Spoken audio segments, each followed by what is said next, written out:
La peine de mort sera bientôt abolie. Mais pas aujourd'hui. 10 septembre 1977, Marseille. La juge d'instruction Monique Mabelli est commise d'office pour assister à ce qui restera la dernière condamnation à mort du pays. Elle se rend donc au petit matin à la prison des Baumettes et emprunte un long couloir pour se retrouver devant la cellule du condamné. Il s'appelle Hamida Jandoubi et il est coupable de torture, assassinat, barbarie et viol.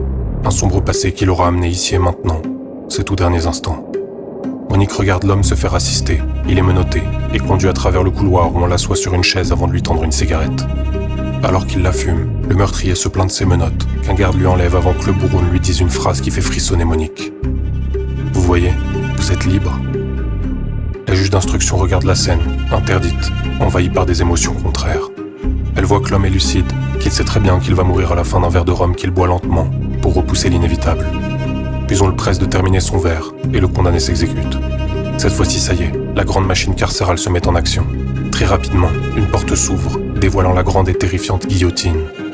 Puis le condamné est mis debout, poussé à l'intérieur, et allongé à plat ventre sur la machine, sous les yeux de la juge d'instruction.